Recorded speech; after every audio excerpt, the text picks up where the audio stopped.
I don't even know where to start from all of the things that have been said that are just wrong. Voices blending, melodies ascending, harmony in the air. Our songs are never ending. In the barbershop we create magic. Brad and John show, yeah. It's pure classic. No instruments needed, just our vocal range. Notes flying high, it's our musical exchange. Tracy's station may try, but they can't compete. Our barbershop style, it can't be beat. Oh, the harmony of voices, so sweet. In the barbershop of life, our tunes will repeat. No need for instruments, no need for a band. Just the Brad and John show, the finest in the land.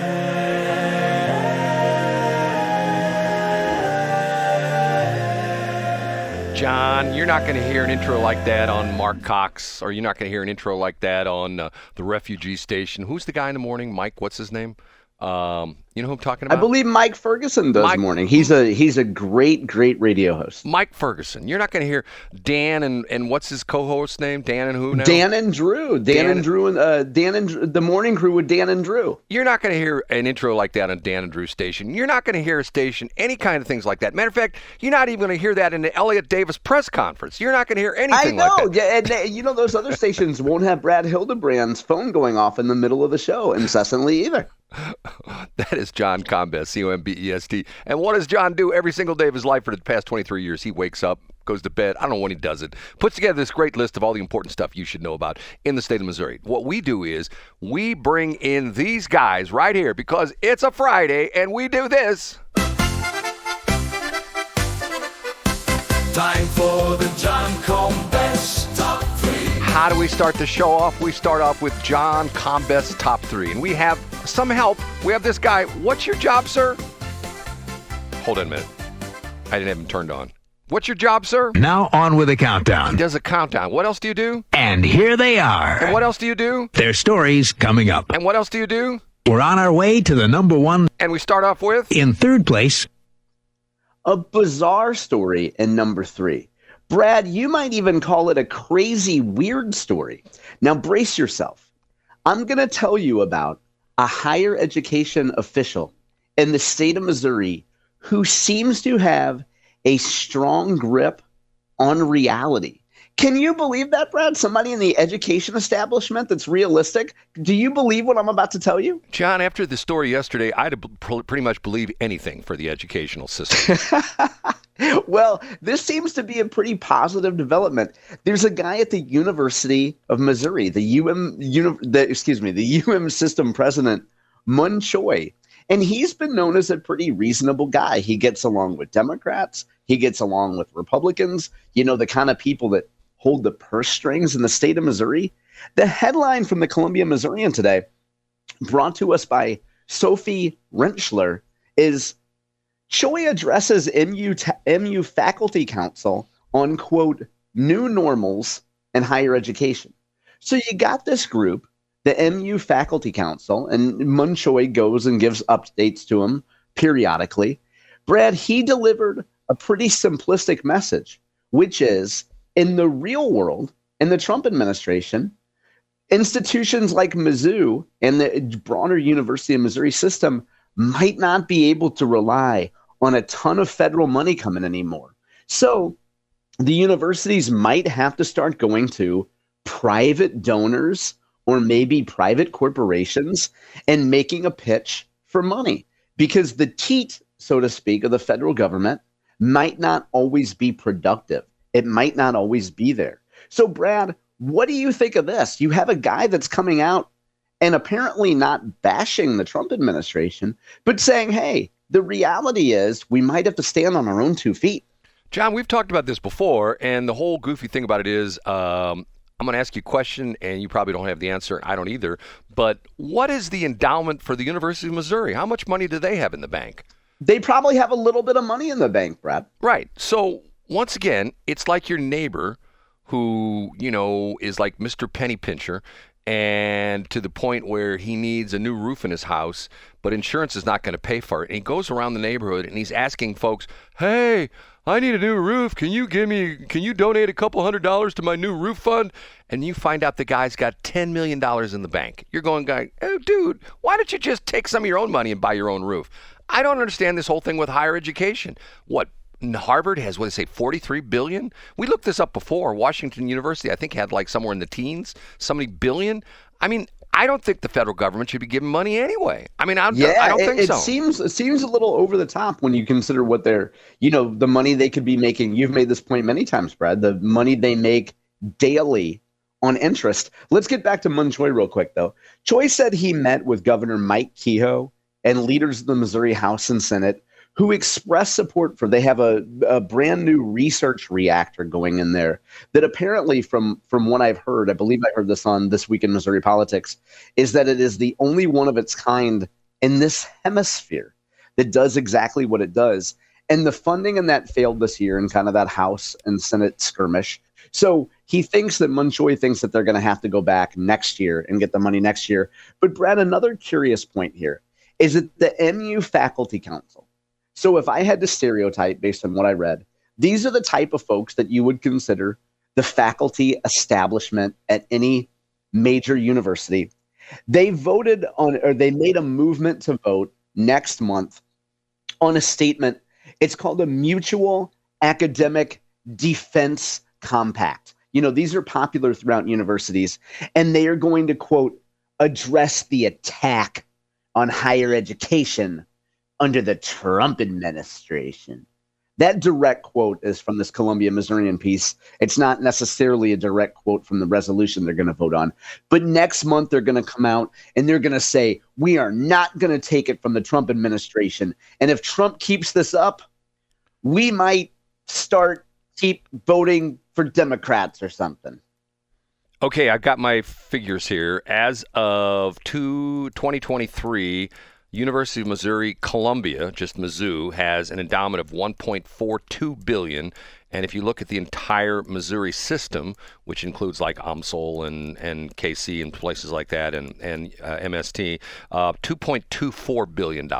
So, John, if you had $2.24 billion and you had it invested wisely and it was throwing off cash, how much money do you think you would make per day if you had $2.24 billion? Just a rough guess. You're a financial kind of guy. I think it depends on what Friends of KWMU and I decided we would pay for different licenses. I think we would have to work those contingencies in. No, seriously, though, wouldn't the interest on that be like in the tens of thousands of dollars a day, maybe hundreds of thousands of dollars a day? And if you're at Mizzou, you point out accurately that is what pays your basic operating expenses. That's what pays the light bill, and it pays for Janice down the hallway to try to figure and struggle to figure out Microsoft Word because she's a boomer and can't figure out Teams. So that's just your basic operating expenses. Yeah. Thanks, John. Appreciate that. Okay. That has nothing to do with you. Your name's not Janice. Are we ready for number 2? We sure are. Up a notch to number 2. Brad, you might want to go down the hall and ask Janice, who struggles with Outlook and Microsoft Teams, if she can fill out your application to be a Missouri bookie. That's right. Applications started to be accepted yesterday for folks who want to run a sports book. Now, I'm going to deliver the bad news to you first, Brad. There were a lot of hopes, a lot of high hopes that Missouri would kick off its sports betting season before the football season started, so folks could bet on college football and pro football. Unfortunately, as we've discussed before, nothing in government seems to work in an expeditious manner, and sports betting will only begin somewhere around November 30th or December 1st. It looks like it's going to be December 1st. Now, we know the major players that are automatically going to be able to get their licenses. So that includes the existing casinos. They're going to be able to take stuff. If you're an existing sports team, so if you have If you're near a major professional sports arena such as Busch Stadium, you can have a casino district and you can make some money there. But it looks like the way I read these two stories, and these are brought to us, by the way, from the St. Louis Post-Dispatch, Jacob Barker, and the Columbia Missourian. The way I read this, Brad, any old Joe off the street can apply for a sports book license. And if there's a certain number of qualifications that are met, they're opening up the system for folks who want to run their own sports book. And we also mentioned too, Brad, that there are spots for two main online retailers or online only retailers. And we can assume that those will probably be DraftKings and FanDuel. They're the two major players in the industry. Jacob Barker acknowledges as such that it'll probably be those two online operators. So the deadlines are going to be over the summer. Jokes aside, we know that, a Washington, Missouri Players Lounge probably won't apply to run a sports book. I don't know exactly what the regulations are and what the qualifications are to run a sports book, but it looks like, I'm guessing if you have a pretty serious operation, you could put together an application and maybe get a sports book here in Missouri. Does Kansas have legalized gambling? They do, yeah. Okay, so that would not be a hindrance for the Royals and the Chiefs to move into Kansas. In other words, they would already have. Is it up and running in Kansas already? Yeah, Sportsbook has been in Kansas for years. So they have the situation, Brad, you've described on the show, how folks in Kansas go across the Kansas line and just make their bets. Well, I mean, but see, I didn't know in Kansas. I mean, I talk about it in Illinois all the time. People drive over in Illinois. Yeah. I think you've mentioned on the show that there's an area, because you've read from news articles before in Kansas City that said that people drive across into Kansas and place their bets. John, can I ask you a question? You know a lot of politicians. I don't know. I've met a couple here and there. Are the politicians, do they smoke marijuana? Do they play the lottery? Do they go to the casinos? Are they going to be some of the new gambling aficionados? Do they, essentially I'm asking, do they practice what they preach? No, they spend their day listening to godsquad.cloud. Thank you so much. Which I heard a promo for on Westplex 107.1 yesterday. And it was the dangest thing. I was driving through Chesterfield and I heard Westplex 107.1. I said, I'm not in the Westplex. Well, we annexed. But I heard it loud and clear thanks to you, Brad. We annexed it. So in other words, you can now. Oh, I like that, Brad. Right. So, and we're going to get all the sales tax revenue from the Valley. That's what we're going to do. Okay, we ready for number one? We sure are. The number one. Brad, your wallet is safe for now. Even though you might lose it like you did again a few years ago, the Missouri Legislature is officially out of session. Now, technically, they're usually in session till the end of the day, till like 6 p.m. on Friday.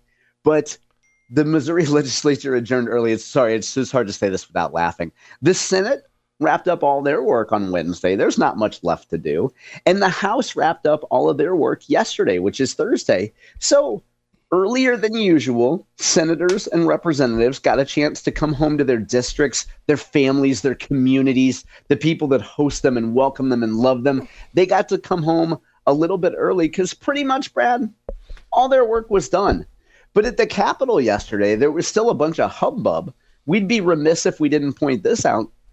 A bunch of abortion supporters and paid sick leave supporters rallied at the Missouri Capitol. They had some white guy with some sort of like a hoodlum mask on was beating a big bass drum, and you had a bunch of chunky women complaining about women's rights. And, it was like the usual crowd of people. But they were really mad about what the legislature has done on abortion and, giving voters another chance to weigh in on abortion, and very upset about what lawmakers did on sick leave, removing the paid sick leave provision that voters passed back in November. So even though lawmakers in the House were wrapping up their work yesterday at the Capitol, activists decided it was a good day. Come to the Capitol when decision makers are gone and have a big rally. And that's what they did yesterday. So, John, you mean I won't be able to watch them throw their paper up in the air today?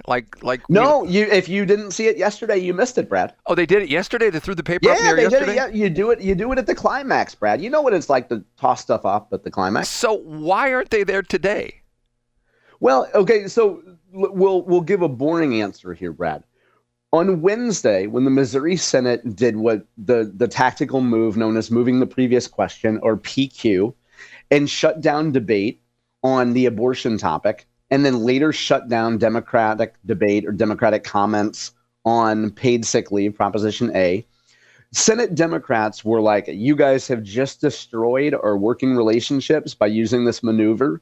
And Senate leaders knew that after those two PQs, Democrats were just going to filibuster and not make the Democrats would use procedural movements to stop the Senate from operating for the next 2 days. So the Senate would be at a standstill, a complete dead standstill for 2 days. And from the House perspective, the House passed everything that they needed to pass, right? So with the Senate being shut down, the Senate wasn't going to be sending anything in a rush back over to the House for the House to vote on. So the House literally had nothing to do once the Senate shut down. They had a couple things procedurally that they had to do yesterday. They had a couple bills, I should say, that they passed yesterday. But there was nothing more for the House to do. So there was really no point. And if you're looking out for taxpayers' best interests, you could make the argument that it doesn't make sense for lawmakers to gavel in and gavel out today if there's going to be no action. Why pay a per diem for all these folks on a Friday when there's literally nothing that's going to be done? Why pay them? Deduct it from their pay. Whatever their daily pay was, don't pay them for today. Yeah, just yank it right out of there, Brad. Right. That's somebody should produce a bill that says that next session.